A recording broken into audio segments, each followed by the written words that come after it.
Good morning. तो पिछले tutorial में हमने देखा था कि कैसे हमने आर्टिकल की फॉर्मेटिंग की थी। इस ट्यूटोरियल में हम देखते हैं कि किस तरह से हम मेन्यूज़ बनाते हैं। पर्टिकुलर किसी आर्टिकल को हम किसी मेन्यू के अंदर में असाइन करेंगे या फिर हम पूरी एक ब्लॉक कैटेगरी बनाएंगे इस ट्यूटोरियल में। ओके, तो सबसे पहले मैं अपने बैकएंड पे जाता हूँ और बैकएंड पे जाने के बाद अगर मैं अपने आर्टिकल मैनेजर में जाकर देखूँ तो मैंने अभी कुछ आर्टिकल्स यहाँ पे बनाए हुए हैं। वैसे आर्टिकल बनाना आप लोगों को आई होप आता ही होगा। तो जैसे आप देख सकते हैं कि सर्विसेज वाला आर्टिकल अब सर्विसेज कैटेगरी में जा रहा है। तो मैंने क्या किया, मैंने कैटेगरी बनाई और इस आर्टिकल को सर्विसेज कैटेगरी के अंडर में डाल दिया। सेम एज़ अगर मैं अबाउटस वाले आर्टिकल को देखूँ तो अबाउटस वाला आर्टिकल जो है अबाउटस कैटेगरी के अंदर जा रहा है। और इसके अलावा मैंने एक चौथी कैटेगरी बनाई ब्लॉग नाम की, और वहाँ पर मैंने कुछ ही 4 आर्टिकल उस ब्लॉग के अंदर डाल दिए। ओके, तो अब देखते हैं कि मेन्यूज़ कैसे बनाते हैं। कुछ नहीं करना, जैसे आपको जाना है मेन्यू में आपने कई बार देखा होगा कि किसी भी वेबसाइट में बहुत सारे मेन्यूज़ होते हैं। Top menu, main menu, side menu, footer menu, bottom menu. Okay, इतने सारे मेन्यूज़, पता कैसे पड़ेगा कि कौन सा मेन्यू कहाँ डालना है? कुछ नहीं है यार, बहुत इजी काम है। जैसे मान लीजिए अभी मेरा मेन्यू यहाँ पे है। ओके, तो मैं इसे कहूँगा साइड बार मेन्यू। अगर मेरा यहाँ पे मेन्यू है तो मैं इसे कहूँगा टॉप बार मेन्यू। अगर यहाँ पे मेरा मेन मेन्यू है तो मैं इसे यहाँ कहूँगा मेन मेन्यू। और अगर यहाँ पे बॉटम पे है या फिर फुटर पे है तो बेसिकली जिस भी पोजीशन पे आपका मेन्यू है आप उसी हिसाब से अपना नाम रख देते हो, तो कोई बड़ी बात नहीं है। ओके, तो अभी मेरे पास मेरा जो मेन्यू है वो साइड बार में है, तो फिलहाल इसे यहीं पे करते हैं और बाद में हम इसे जैसे हमारा मेन्यू कंप्लीट हो जाएगा हम इसे मेन मेन्यू पे लेकर आ जाएंगे। ओके, तो मेन्यू मैनेजर के अंदर जाता हूँ। जैसे कि आप देख रहे हैं यहाँ पे मेन मेन्यू, मैंने कहा मेन मेन्यू हमारा भी साइड बार में कॉन्फ़िगर है। ऐसे ही आप बहुत सारे मेन्यूज़ बना सकते हैं, फुटर मेन्यू और टॉप मेन्यू, और उसके अंदर फिर अपने मेन्यू आइटम्स डाल सकते हैं। जैसे कि मैं मेन मेन्यू के अंदर जाता हूँ और मैं यहाँ पर अगर ऐड न्यू मेन्यू आइटम करूँ तो आप ऑलरेडी यहाँ पे देख रहे हैं। ओके, तो यहाँ पे आप देख रहे होंगे menu item type. Menu item type मतलब मैं आपको बता रहा था अभी कि आप एक आर्टिकल से मेन्यू बना सकते हो, आप एक पूरी ब्लॉक कैटेगरी से मेन्यू बना सकते हो, आप एक्सटर्नल लिंक से मेन्यू बना सकते हो, सर्च से मेन्यू बना सकते हो, या फिर किसी मॉड्यूल से मेन्यू बना सकते हो। तो ये सब आपके ऊपर डिपेंड करता है आपकी रिक्वायरमेंट क्या है, क्लाइंट की रिक्वायरमेंट क्या है। ओके, तो मैं फ़िलहाल अभी आर्टिकल से एक मेन्यू बना रहा हूँ, तो मैं यहाँ पर सेलेक्ट करूँगा और मेरा टाइप जो है मैं सेलेक्ट करूँगा आर्टिकल, और आर्टिकल के अंदर भी मैं सेलेक्ट करूँगा single article. Single article select करने के बाद ये मुझसे पूछेगा कि कौन सा आर्टिकल आप सेलेक्ट करना चाहते हो, क्योंकि आपने सिंगल आर्टिकल तो बोल दिया तो आपको एक आर्टिकल भी देना पड़ेगा। तो मैं अबाउट अस के लिए काम कर रहा हूँ, तो मैं अबाउट अस आर्टिकल को सेलेक्ट करूँगा और यहाँ पे मैं अपना टाइटल दूंगा अबाउट अस, और अबाउट अस टाइटल देने के बाद मेक श्योर कि आपका स्टेटस जो है पब्लिश्ड है, और मेन्यू लोकेशन जो है वो मेन मेन्यू है, मेन्यू ये रूट आइटम है। ओके, और मेक श्योर कि डिफ़ॉल्ट पेज नहीं है, वरना ये वाला पेज आपका फ्रंट पेज हो जाएगा। ओके, तो मैं इसे जस्ट सेव करता हूँ, और जैसे ही मैं इसे सेव करता हूँ और अपने फ्रंट एंड पे जाकर देखता हूँ अपनी वेबसाइट को और अपनी वेबसाइट रीलोड करता हूँ तो मेरे पास ओके एक नया आर्टिकल मेन्यू पेज आ चुका है अबाउट अस नाम से, और मैं इस अबाउट अस पे क्लिक करता हूँ तो मैं अबाउट अस वाले पेज पर पहुँच जाता हूँ, आप देख सकते हैं।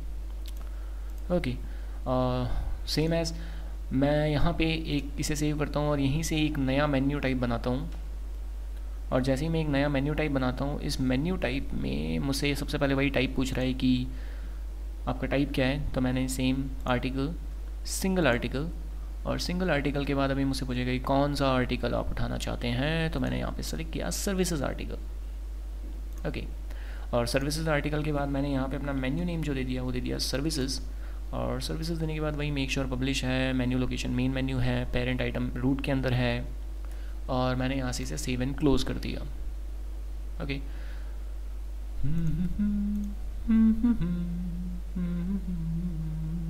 आप देख सकते हैं यहाँ पे होम, अबाउट अस और सर्विसेज। अगर मैं सर्विसेज पे क्लिक करूँ तो मैं सर्विसेज वाले पेज पर पहुँच जाता हूँ। ओके, बहुत बढ़िया।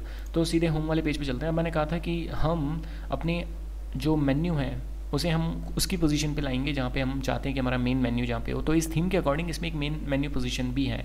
तो मुझे कुछ नहीं करना, मुझे यहाँ पर जाना है एक्सटेंशंस के अंदर मॉड्यूल मैनेजर, और मॉड्यूल मैनेजर के अंदर जैसे ही मैं जाता हूँ आप यहाँ पे देख सकते हैं मेरा मेन मेन्यू यहाँ पर है, और मेन मेन्यू की जो पोजीशन है वो पोजीशन नंबर 7 है। तो मेन मेन्यू पे मैं जैसे ही क्लिक करता हूँ तो मुझे यहाँ पे सिर्फ इसकी पोजीशन चेंज करनी है। तो मैं यहाँ पे इसे मेक श्योर कि आप प्रोटो स्टार के अंदर हूँ, और यहाँ पे मैं इसकी जो पोजीशन है उसे नेविगेशन कर देता हूँ जो कि पोजीशन 1 है, और जैसे ही मैं इसे यहाँ सेव करता हूँ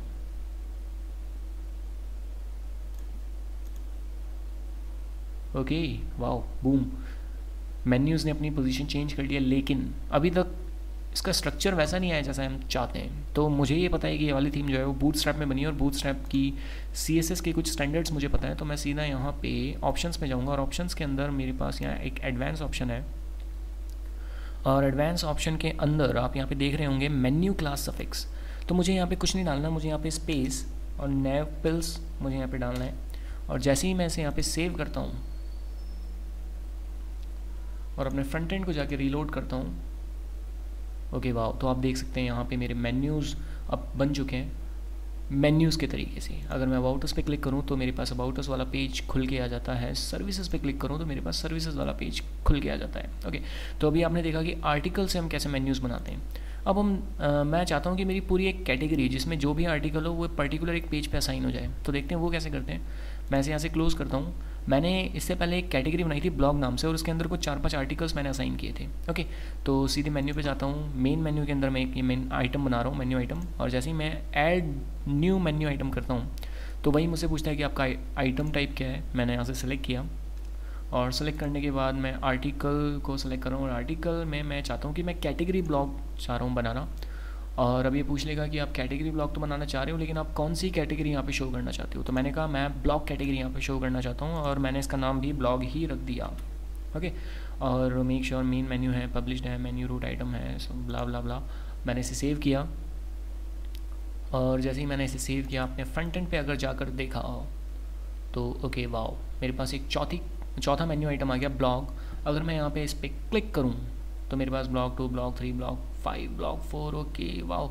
लेकिन प्रॉब्लम यहाँ पे ये है कि पहला वाला जो आर्टिकल है वो फुल विड्थ कवर कर रहा है, बाकी के आर्टिकल जो हैं आधी आधी विड्थ कवर कर रहे हैं। तो मुझे इसके साथ खेलना है, मुझे देखना है कि ये क्या है और कैसे मैं अपने हिसाब से इसे कॉन्फ़िगर कर सकता हूँ।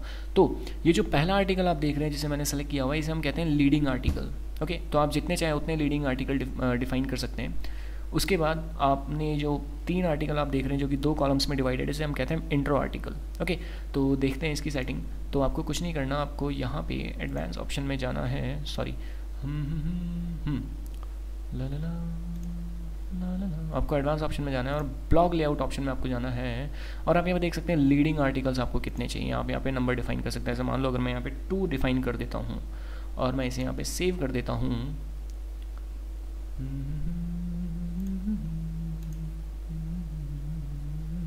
ओके, तो आप देख सकते हैं ब्लॉग 2 और ब्लॉग 3 अब हमारे लीडिंग आर्टिकल की तरह ट्रीट कर रहे हैं। ओके, तो अब अगर मुझे मान लो चाहता हूँ कि मुझे लीडिंग आर्टिकल कुछ चाहिए ही नहीं, मुझे सारे इंट्रो आर्टिकल्स चाहिए। ओके, तो मुझे यहाँ पे क्या करना पड़ेगा, मुझे यहाँ पर जाना पड़ेगा ब्लॉग लेआउट ऑप्शन पे, और लीडिंग आर्टिकल्स को मुझे करना पड़ेगा 0, और इंट्रो आर्टिकल्स मैं कर देता हूँ, जितने भी आप चाहें उतने कर सकते हैं। मेक श्योर कि आप जितने जितने आर्टिकल्स डालते जा रहे हैं अपने इंट्रो आर्टिकल्स की, आप यहाँ पे जो क्वांटिटी वो बढ़ाते जा रहे हैं। जैसे मान लो मैंने यहाँ पे कर दिया 75। ओके, और मैं ये चाहता हूँ कि चलो मैं अभी इसको यहीं से सेव कर देता हूँ और देखता हूँ कि मेरे फ्रंट एंड पे क्या फ़र्क पड़ा। जैसे मैं अपने फ्रंट एंड पे जाता हूँ तो बाय डिफ़ॉल्ट मेरे यहाँ पे जो इंट्रो आर्टिकल्स हैं वो 2 कॉलम्स में डिवाइडेड है। अगर मान लो मैं यहाँ पे इसे 3 कॉलम में डिवाइड करना चाहता हूँ तो कुछ नहीं करना, एडवांस ऑप्शन में जाना है, ब्लॉग लेआउट ऑप्शन में जाना है। उसके बाद मेरे को ये पूछ रहा है कि आप कितने कॉलम्स में इंट्रो आर्टिकल को डिवाइड करना चाहते हो। तो मैं यहाँ पे 3 कॉलम्स के अंदर डिवाइड करना चाहता हूँ, और जैसे ही मैं यहाँ पे इसे सेव करता हूँ